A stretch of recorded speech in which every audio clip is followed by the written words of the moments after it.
ভাই, আমাদের সারা দেশ জুড়ে কি শুরু হয়েছে? দিল্লি, মহারাষ্ট্র, বিহার, উত্তরপ্রদেশে হাই অ্যালার্ট জারি করা হয়েছে।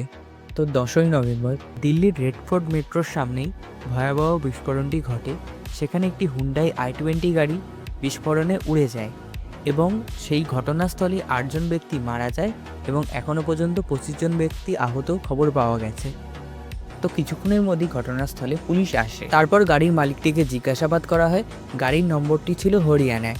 তো এই বিস্ফোরণের কিছুক্ষণ আগেই হরিয়ানাতে একটি গাড়ি উদ্ধার করা হয়, যেখান থেকে 360 কিলো অ্যামোনিয়াম নাইট্রেট, কিছু টাইমার আর কিছু অস্ত্র উদ্ধার করা হয়। এই জিনিসপত্রগুলো যাদের থেকে উদ্ধার করা হয় তারা ছিল ডক্টর।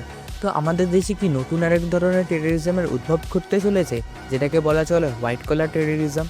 এতদিন দোয়াই দেওয়া হতো যে যারা টেররিস্ট হয় তারা নাকি অর্থ সংকটে এবং অন্যান্য প্রবলেমে ভুগে তারা টেররিস্ট হয়। তাহলে এই ডক্টর বা এই হোয়াইট কলার টেররিস্টদের কিসের অভাব? তাদের কি মূল উদ্দেশ্যই হচ্ছে আমাদের দেশের ক্ষতি করা? তো পুলিশ সন্দেহ করছে যে এই টেররিজমের পিছনে পাকিস্তানের কুখ্যাত টেররিজম গ্যাং জৈশে মোহাম্মদের লিঙ্ক আছে। তো এই তদন্ত নিয়ে এনআইএ, এনএসজি সবাই তদন্তে নেমে পড়েছে। তো এবার তদন্তে বোঝা যাবে যে এর পিছনে আসল মাস্টার মাইন্ডকে এবং তাদের উদ্দেশ্য কী ছিল।